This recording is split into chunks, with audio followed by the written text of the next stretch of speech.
नमस्कार, आप देख रहे हैं सोशल हब। हमारे साथ अभी हैं सन्यूर रहमान जी, जो एक्स मुस्लिम थे, अब ये सत्य साधु के नाम से जाने जाते हैं। बहुत बहुत आपका स्वागत है। ओम नमः शिवाय आपको। मेरा भी पहला सवाल आपसे ये है कि जब आप मुसलमान थे और अब अभी आप हिंदू हो चुके हैं, तो हिंदू में तो देवी देवताओं का जो पूजन होता है, मूर्ति पूजन होता है, तो दिखते हैं वो लोग कि हाँ, लेकिन मुसलमानों में जब आप मुस्लिम जो थे तब किसकी पूजा करते हैं? बोला तो जाता है अदृश्य, लेकिन हमें हमेशा वो जो काला बक्सा है मक्का में, उसके तरफ हमें सिजदा करना पड़ता है। यहाँ तक कि वहाँ पर मैं जाके खुद भी हज करके आया था, तो उन लोगों का मेन जो है ये काबा ही है। और एक चीज़ मैं और बता दूँ कि ये काबा एक टाइम पे मक्केश्वर हुआ करता था, उसमें 365 मूर्तियाँ हुआ करते थे। और आप खुद अगर गौर से देखोगे, ये जो काबा जो है उसके तरफ हम लोग 7 बार परिक्रमा करते हैं, जो हम मंदिरों की भी करते हैं। तो ये जो प्रचलन है, ये मंदिर होने की वजह से आज भी चले आ रहा है। दूसरा, हम लोग जब भी तीर्थ यात्रा पे जाते हैं, हम लोग सर मुंडवाते हैं, तो वहाँ पर भी सर मुंडवाया जाता है। हाजी लोग जितना भी होते हैं सर मुंडवाते हैं। हम लोग परिक्रमा करने के बाद गंगा जल का पान करते हैं। ये लोग क्या करते हैं, जमजम का पानी का पान कर रहे हैं। हम सन्यासी लोग जिस तरीके से 2 कपड़ा पहनते हैं, वो लोग भी 2 कपड़ा ही पहन रहे हैं। तो वो लोग असल में क्या है, सनातन का ही जो पुरातन कल्चर था, जो उसी को ही फॉलो कर रहे हैं। नहीं तो 365 मूर्तियाँ काबा के अंदर रहा कैसे?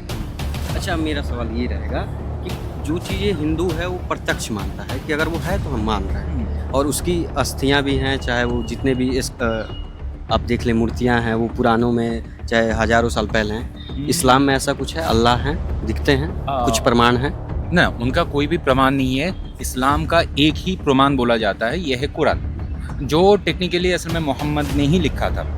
मोहम्मद खुद ही बोल रहे हैं कि अल्लाह है और अल्लाह का नबी मैं हूँ। तो कहाँ पर लिखा गया? बोल रहे कि कुरान में लिखा गया है। तो बोले कि किसने लिखा है? बोले कि मोहम्मद ने बोला है। बोले वो तो झूठ भी बोल सकता है। बोले कि नहीं, मोहम्मद झूठ नहीं बोल सकता। बोले क्या इसका प्रमाण क्या है? बोले कि कुरान में लिखा गया है कि मोहम्मद झूठ नहीं बोल सकता। ये एक तरह का पैराडॉक्स है। हाँ, असल में मोहम्मद ने ही ये कुरान लिखा है, कोई भी स्पिरिचुअलिटी इसमें है ही नहीं, एग्जिस्टेंस नहीं है। नहीं, ये कुछ भी नहीं है। असल में आप अगर क्रिश्चियनिटी को देखें, क्रिश्चियनिटी का जीसस का बहुत पुरातन आप एविडेंसेस भी देखेंगे, बाइबल देखेंगे, तावरा जिसको बोला जाता है, द गॉस्पेल ऑफ जॉन्स, ये सारे एविडेंसेस हैं। लेकिन इस्लाम का क्या है कि मोहम्मद जब पैदा हुआ था, उसके बाद वो जब अपने आप को नबी घोषणा कर दिया, सारे के सारे कॉन्सेप्ट जो है, एडम को बना दिया आदम अलैहिस्सलाम, जीसस को बना दिया क्या बोलते हैं, ईसा अलैहिस्सलाम, फिर मोसेस को बना दिया मूसा अलैहिस्सलाम। इसके मतलब उन्होंने पूरा क्रिश्चियनिटी को ही कॉपी करके पेस्ट कर दिया ये इस्लाम में। इस्लाम खुद का कुछ नहीं है, वो सिर्फ कॉपी एंड पेस्ट है अलग अलग रिलीजन की। अच्छा, अभी ईरान के जो एक खेमनेई मारे गए, तो हिंदुस्तान के मुसलमान रो रो के कह रहे थे कि हमारे रहबर को मार दिया। लेकिन जब उनसे पूछा जाता है कि संविधान से चलते हैं या शरीयत से, तो वो कहते हैं शरीयत से। अगर देखा जाए तो रहबर का मतलब होता है मार्गदर्शक। एपीजे अब्दुल कलाम भी मार्गदर्शक हो सकते हैं, है ना? लेकिन आतंकवादी संगठनों से जिस तरीके से इनके विचार मिलते हैं, चाहे वो कट्टरता हो, ये इस चीज़ को कैसे देखते हैं? हालांकि वो अभी डोनेशन भी इकट्ठा करके ईरान को भेज रहे हैं। देखिए, अब मैं इस चीज़ को मान लेता, अगर युद्ध ख़त्म हो गया है, उसके बाद वहाँ का सिविलियन अभी भूखमरी से मर रहा है, तब अगर तुम डोनेट करते, तब भी मैं थोड़ा सा मान लेता कि हाँ, तुम इंसानियत के लिए दे रहे हो। अभी तक जंग ख़त्म नहीं हुआ है, वहाँ पर हर दिन मिलियन डॉलर्स का, बिलियन डॉलर्स का तुम्हारा मिसाइल फूका जा रहा है, न्यूक्लियर बॉम्ब के ऊपर वो लोग इन्वेस्टमेंट कर रहे हैं। अब हमास को पैसा दिया जा रहा है ताकि इसराइल को ख़त्म कर सके। लेबनान का हिजबुल्लाह को पैसा दिया जा रहा है। तो एक टेररिस्ट कंट्री को आप अगर फंडिंग कर रहे हो, तो तुम भी टेररिस्ट ही हो, क्योंकि पैरेलली तुम उसको सपोर्ट ही कर रहे हो, टेररिस्ट को ही। मैं अगर अपने जेब का पैसा अगर उसामा बिन लादेन को भेजूँ, तो I am also a terrorist. तो ये कश्मीरी जितना भी फैमिली ये पैसा उधर भेज रहा है, दे आर टेररिस्ट ऑल्सो। और दूसरा चीज़, हमारा पैसा वहाँ तक पहुँच रहा है, इसका प्रमाण क्या है? क्या पता यही पैसा को ब्लैक मनी करके कोई भी मदरसा में डाल दे। क्योंकि मैं ये क्लेम करता हूँ कि मदरसा में जिहादी ही बनाया जाता है। नहीं तो तरुण हत्या का जो केस हुआ है, इतना क्या बोलते हैं, हिंसा सिखाया किसने?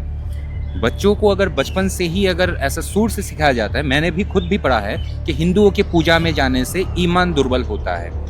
अगर सूर से ट्विंकल ट्विंकल लिटिल स्टार ना सिखा के ये सब सिखाओगे, तो बच्चों का मेंटलिटी बड़ा होते होते ऐसा तरुण हत्या तो और भी होंगे, और भी रेप होंगे। अच्छा, मेरा ये सवाल ये है कि धर्म को अलग रखते अगर एक इंसान मानवता पे चले तो बेहतर हो सकता है, लेकिन ये लोग मानवता को मानते ही नहीं है, हिंदू को काफिर मानते हैं, उनको मारने में इनको 72 हूरें मिलती हैं। तो मेरा सवाल ये है कि ऐसा कौन सा धर्म है जो कत्ल करने पे, अहिंसा के मार्ग अपनाने पे इनको स्वर्ग मिलता है, जन्नत मिलता है, 72 हूरें मिलती है, ऐसा क्यों? देखिए, अगर ये धर्म होता, धर्म हमेशा मुक्ति का बात करता है कि मोक्ष मिल जाए, कि बार बार ये जन्म मृत्यु का जो ये झंझट है, इससे मुझे मुक्ति मिल जाए। हाँ, लेकिन इस्लाम ऐसा है कि उन लोगों को अहंकारी बनाया जाता है कि इस दुनिया में सबसे अजीम, सबसे अशरफुल जिसको बोला जाता है वो मुस्लिम है। और जिस तरीके से एक आर्मी में सिखाया जाता है, इंडियन आर्मी को बोला जाता है तुम्हारा दुश्मन बॉर्डर के उस तरफ का पाकिस्तानी सोल्जर्स है, इस्लाम भी ऐसा ही अरब साम्राज्यवादी मतवाद है, उसमें बोला जाता है कि सिर्फ अल्लाह और मोहम्मद को मानने वाला ही तुम्हारा दोस्त है, बाकी तुम्हारा दुश्मन है। तो अगर तुम्हारा कुरान में ही ये सिखाया दिया जा रहा है तो ये इस्लाम जिस भी कंट्री में रहेगा उस देश के लिए नुकसान है। आपको एक एग्जांपल देना चाहता हूँ कि इंडिया में पहलगाम अटैक होता है क्योंकि इंडिया में इस्लाम है। चाइना में जाके देख लीजिए, चाइना में बोलते हैं कि इस्लाम एक मानसिक बीमारी है, वहाँ पर कोई भी इस तरीके से सेकुलरिज्म वगैरह वो लोग फॉलो नहीं करते, उन लोगों का एक ही रूल्स है, एक ही संविधान है। इंडिया भी उसी दिन ही मुक्ति मिल जाएगी जब यहाँ से शरिया लॉ नाम का जो अरब का कॉन्स्टिट्यूशन है, इसको कंप्लीटली रूट लेवल से हटा के सिर्फ और सिर्फ हमारा हिंदू राष्ट्र का हिंदू संविधान रहेगा, जिसमें से कोई भी जात पात यूजीसी जैसा कोई गंदगी नहीं रहेगा, सिर्फ इंसान। हाँ, और इंसान में से कोई भी मतवाद को मानता है जो विदेशी हो, उनको मानने वाले को हम लोग टेररिस्ट घोषणा अगर कर दे सकते हैं, तभी हम हिंदुस्तान को आज़ादी दे सकते हैं। अच्छा, मान लीजिए कि जैसे हम लोग पैदा होते हैं तो एक मनुष्य शरीर होता है, लेकिन इस्लाम में खतना हो जाता है, तो ये खतना पुरुषों के साथ भी होता है या स्त्रियों के साथ भी ऐसा कुछ होता है? ये असल में शुरुआत हुआ था इब्राहिम से। इब्राहिम मतलब ये क्रिश्चियनिटी का जो धर्मगुरु बोला जाता है, या फिर उन लोगों का जो जैसे हमारा नेशनल फादर बोला जाता है, तो उनका भी नेशनल फादर है इस्लाम का इब्राहिम। और इब्राहिम ने सबसे पहले अपना ही बेटा इस्माइल के साथ ये एक्सपेरिमेंट किया था। और ये खतना, ये एक्सपेरिमेंट असल में इसीलिए हुआ था क्योंकि रेगिस्तान में पानी नहीं है, पानी ना होने के कारण ये सैनिटाइज करने का ऑप्शन नहीं था, तो वहाँ पर इन्फेक्शन होके फाइमोसिस नाम का बीमारी होता था। तो उस बीमारी का एक ही सॉल्यूशन था कि ऑपरेशन। तो ये एक तरह का मेडिकल ट्रीटमेंट थी। लेकिन क्या है कि इस पुराने ज़माने में किसी भी चीज़ को अगर आप मस्ट करना चाहते हो, संविधान की तरह उसको लॉ बनाना चाहते हो, तो धर्म के अंदर जोड़ दो। तो ये उस रीज़न से धर्म के अंदर जोड़ा गया था। लेकिन अभी बताओ कि हमारा इंडिया में धोने के लिए पानी क्या बिस्लेरी से धो सकते हो, तो यहाँ पर आपका फाइमोसिस होने का कोई ज़रूरत ही नहीं, मतलब ऑप्शन ही नहीं रहा ना। तो अब क्या है कि जहाँ पर आपका कभी इन्फेक्शन होगा ही नहीं, आप क्यों खतना करवा रहे हो? ये तो इनजस्टिस हुआ ना। अगर निर्भया का योनि को बिना पूछे अगर क्या बोलते छेड़छाड़ करना अगर क्राइम है, बलात्कार है, रेप है, तो हर एक बच्चे को बिना पूछे उसका शरीर का अंग काटना भी एक बलात्कार हुआ। तो इसको तुरंत रोका जाए बाय द लॉ। अच्छा, जैसे कहा जाता है कि अगर आप काफिरों को मारोगे तो 72 हूरें मिलेंगी, ये तो मुसलमान पुरुष जो कर रहे हैं वो कर ही रहे हैं, लेकिन स्त्रियों को भी ऐसा कुछ कहा जाता है कि अगर देखिए, हर एक मुस्लिम महिला हो या पुरुष हो, पहली बात तो आप अगर किसी भी नॉन मुस्लिम को धर्म में परिवर्तन कर रहे हो तो आपके लिए जन्नत कंफर्म। तो ये लालच दोनों के लिए ही सेम है। तो इसीलिए क्या किया जाता है कि कॉलेजेस में जितना भी लड़कियां लव जिहाद का शिकार होते हैं, तो उसमें इस तरह का मुस्लिम लड़कियों का भी इन्वॉल्वमेंट होता है कि कन्वर्ट करने के लिए वो अगर कोई भी मुस्लिम बॉयफ्रेंड बनवा दिए अपना नॉन मुस्लिम सहेली को, वो बाद में अगर उसके प्यार में गिर के अगर कन्वर्ट हो जाए, तो अल्लाह के कुरान के हिसाब से इस लड़की को भी स्वाब मिलेगा। स्वाब मतलब पुण्य। अच्छा, हाँ, तो इसीलिए वो लोग इन्वॉल्वमेंट लेते हैं। सिर्फ इतना ही नहीं, काफ़ी जगह पर वो लोग जैसे टिंडर वगैरह हो गया, वहाँ पर भी लड़कों को भी फांसते हैं। जब वो लड़का कुछ भी करने को तैयार हो जाता है, तब जाके बोलते हैं कि तुम अपना धर्म परिवर्तन करो। और सिर्फ इतना ही नहीं, धर्म परिवर्तन के बाद उसको इतना सर पे चढ़ा के रखते हैं जो हमारा हिंदुइज्म में नहीं होता, क्योंकि हमारा आर्य समाज काफ़ी सारे मुस्लिमों को घर वापसी करवा रहा है। लेकिन घर वापसी करवाने के बाद इन लोगों को उस तरह का फाइनेंशियल बोले या सिक्योरिटी बोले कुछ नहीं दिया जाता। लेकिन इस्लाम में क्या है कि अगर कोई भी नॉन मुस्लिम अगर मुस्लिम बन जाता है, उसको ऐसा कोई भी सुविधा नहीं है जो उसको नहीं मिलता। जैसे एक एक लड़की को भी ये बोला जाता है मदरसा में, फिर जुम्मे का नमाज में, अगर कोई भी लड़का कोई भी लड़की को अगर कन्वर्ट कर सकता है लव जिहाद के तरीके से, तो एक एक बंदे को 50,000, 1 लाख, 2 लाख, हाँ इस तरीके से उन लोगों को ऑफ़र दिया जाता है। कोई भी करने को तैयार है। वैसे भी वो पंचर ठीक करने वालों को अगर 1 लाख भी दिया जाए उसके लिए बहुत है, और वहाँ पर उसको 2 लाख का ऑफर दिया जाता है। ये कौन सा धर्म है कि जीते जी इनको मतलब बहुत जीवन यापन करने के लिए पंचर की दुकान है, डेवलपमेंट की ये लोग बात नहीं करते, शिक्षा पे बात नहीं करते, डॉक्टर की बात नहीं करते हैं, लेकिन मरने के बाद इनको जो 72 ऊँट का जो कंसेप्ट दिया जाता है, तो ये थोड़ा मतलब अपने दिमाग से भी सोचे तो ये लॉजिकल नहीं लगता है। वही ना, मैं तो अभी बोला कि जो अल्लाह हमें दुनिया में खिला नहीं सकता, वो तुम्हें वादा कर रहे हैं कि मरने के बाद खिलाए। अरे भाई, तुम्हें अगर तुम्हारा अल्लाह अगर इतना ही शक्तिशाली है, तो बोस्निया में जितना भी मुस्लिम बच्चे पड़े हुए हैं, अफ्रीका में कितना मुस्लिम बच्चे पड़े हुए हैं जो उन लोगों के पेट में खाना नहीं जा रहा है, तो उन लोगों को खिलाने के लिए बोलो। मरने के बाद मेरे हिस्से से थोड़ा सा खाना कम कर देना, दुनिया में तो इसको खिला दो। ये कम्प्लीटली एक इलॉजिकल एक डॉगमा है, एक डॉक्ट्रिन है जो अरब से पैदा हुआ था। ये माओइज़्म और इस्लाम में फ़र्क बस इतना है, माओइज़्म या कम्युनिज़्म ऐसा बोलता है कि बंदूक के नल के आगे ही क्रांति है, इस्लाम बोलते हैं कि तलवार के नीचे शांति है। दोनों ही मतवाद हैं, कोई स्पिरिचुअलिटी या धर्म का हिस्सा है ही नहीं है। इसीलिए तो मैं बोलता हूँ कि कुरान को इंडिया से आराम से हम बैन कर सकते हैं। बस इतना प्रूफ करने का देर है कि ये जो नबूवत का कहानी है मोहम्मद की, या फिर मीरास का कहानी है, ये सारे मनगढ़ंत है। और ये मोहम्मद जो है एक इनविजिबल कैरेक्टर था, जिब्राइल को देख पाता था, दुनिया में कोई नहीं देख पा रहा है, सिर्फ मोहम्मद अकेला देख पा रहा है। अभी मैं आपसे पूछना चाहता हूँ, आप अगर ऐसा बोलना शुरू कर दो इस 2026 में कि भाई मैं एक अजीब सा जानवर को देख पा रहा हूँ, कोई और नहीं देख पा रहा है, तो आपको तुरंत ही साइकियाट्रिस्ट के पास लेके जाया जाएगा। कोई ना कोई दवाई दिया जाएगा कि भाई आपको हेलुसिनेशन हो रहा है, आपको सिजोफ्रेनिया का अटैक हुआ है, आप दवाई खाते हो, आप ठीक हो जाओगे।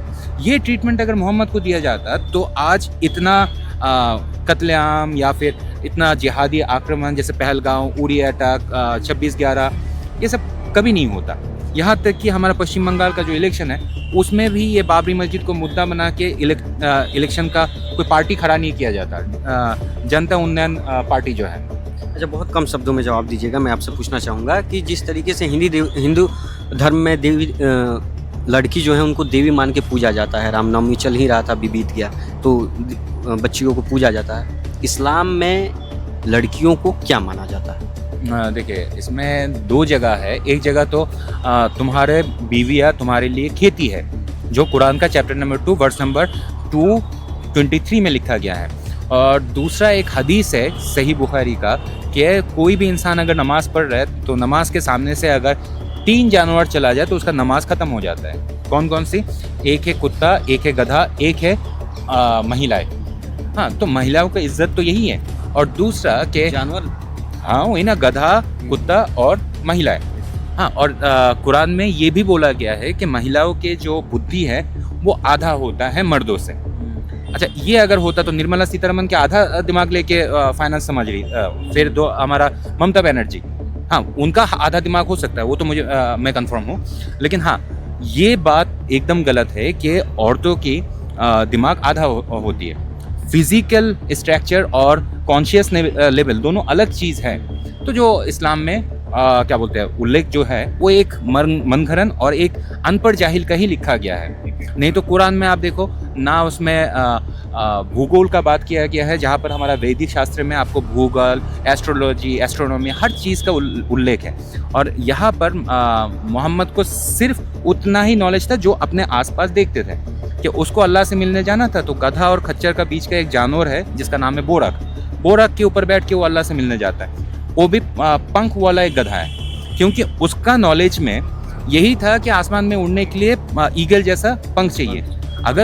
अगर उनका नॉलेज होता तो क्या होता कि वो ड्रोन बनाता, कि ऐसा कोई स्पेसशिप बनाता। उनके पास ये सब कॉन्सेप्ट था ही नहीं। अनपढ़ जाहिल जो नॉलेज दे सकते वही दिया है उन्होंने। हलाला क्या है? हलाला असल में इस्लाम में दाम्पत्य जीवन में अगर कोई भी पति अपने पत्नी को गुस्से में तलाक दे दे, मतलब तलाक तलाक तलाक, जो हमारे डिवोर्स बोलते हैं हम, तो ऐसा ही अरबी में तलाक तलाक तलाक 3 बार बोल दिया, तो जो लड़की है उसके लिए उसका पति हराम हो जाता है, उस पति के लिए पत्नी हराम हो जाता है। तो अभी अगर इन दोनों का रिलेशन को अगर लीगल करना है, मतलब हलाल करना है, तो इस लड़की को किसी और मर्द के साथ शादी करवा के वहाँ पर आप उनसे क्या बोलते हैं, सुहागरात मनवा के, पराए मर्द से फिर जाके वो बंदा जब इसको तलाक देगा, इस लड़की को तलाक देगा, तब जाके ये जो आदमी है, ये जो पति है, इसको शादी कर सकता है।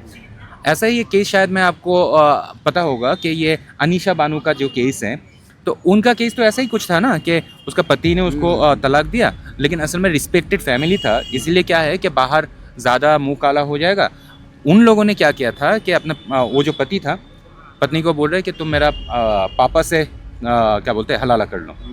अच्छा, फिर मैंने उनसे ये पूछा था कि तुम्हारा पति थोड़ा पागल नहीं है, अपने ही पत्नी को, अपने बीबी को कौन अम्मू बनाना चाहता है? चलो, क्योंकि पापा से अगर शादी कर ले तो अम्मू नहीं बन गया। अच्छा, अम्मू अगर बन गया है तो उसको दोबारा तुम बीबी बना के अपने बिस्तर पे सुलाओगे? ये क्या गंदी की सोच है तुम्हारा। फिर मैंने कहा कि अच्छा, तुम्हारा सास, वो अनीशा बानो से पूछा था कि तुम्हारा सास क्या भांग खाई हुई थी, वो अपने सौतन को कैसे ला सकती है? मतलब कि सब तो धर्म है, उनके लिए ये धर्म है।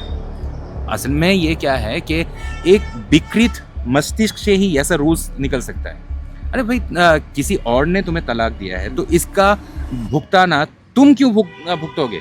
उसको भोगना चाहिए ना, जिसने तुम्हें गुस्से से तलाक दिया है। अंतिम सवाल मेरा ये रहेगा कि जो ये प्रॉफिट मोहब्बत वाला कॉन्सेप्ट है, क्या नाबालिग बच्ची से उन्होंने शादी किया था ऐसा? आप तो हाँ। ये हज़रत मोहम्मद मुस्तफ़ा सल्लल्लाहु अलैहि वसल्लम, उन्होंने अपना ही दोस्त अबू बकर का बेटी, जिस बेटी का उम्र 6 साल थी, उस 6 साल का आयशा नाम थी उनका, आयशा से उन्होंने शादी किया। तब मोहम्मद का उम्र कितना था? 53 साल। और शादी तो कर लिया, लेकिन क्या है कि 6 साल का बच्ची तब तक सेक्स के लिए प्रिपेयर्ड नहीं था। तो वो लड़की जब 9 साल की उम्र हुआ तो उनके साथ हम बिस्तर किया।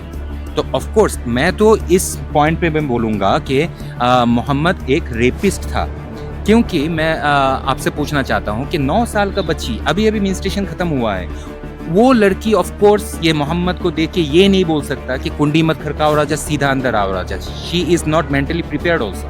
ये रेप ही है। एक उर्दू में श्लोक सुनाइए और संस्कृत में श्लोक सुनाइए, ताकि हमारे दर्शकों को पता चले कि एक्स मुस्लिम जो सनाउर रहमान थे वो हिंदू हो गए हैं। अच्छा, इसमें मैं आपको बता दूं कि मेरा 3.5 साल उम्र था, तब मैं सूरा आला नाम के एक बड़ा सा चैप्टर है वो मैंने याद किया था। और ये पढ़ने का वजह ये है कि ताकि लोगों को पता चले कि नॉर्मल टुटका फुटका जो दुआ है वो तो हर कोई पढ़ सकता है। ये है सूरा आला, कुरान के 30 नंबर पारा में ये लिखित है। सब्बिह इस्मा रब्बिकल अल्लज़ी खलक़ फसव्वा वल्लज़ी क़द्दर फ़हदा वल्लज़ी अख़रजल मरवा फ़जअलहु गुसाअन अहवा। यह है सूरा आला। अब मैं पढ़ता हूँ, जे इतना ज्ञान जो मेरे पास है, ये ज्ञान का पूरा क्रेडिट मैं देना चाहता हूँ सरस्वती महाभागे विद्या कमलोचने विश्व रूपे विशालक्षी विद्यं देहि नमस्तुते। और मेरा जो ईमान था वो था ला इलाहा इल्लल्लाहु मुहम्मद रसूलुल्लाह। जो मैंने त्याग किया है, अभी मेरा जो विश्वास है वो है ओम भूर्भुवः स्वः तत्सवितुर्वरेण्यम भर्गो देवस्य धीमहि धियो यो न प्रचोदयात्। बहुत बहुत धन्यवाद इन तमाम मुद्दों पे खुल के बोलने के लिए, जो आप दर्शकों को अपने इन विचारों को साझा किया। बाकी आप क्या सोचते हैं हमें कमेंट बॉक्स में ज़रूर बताइएगा। धन्यवाद।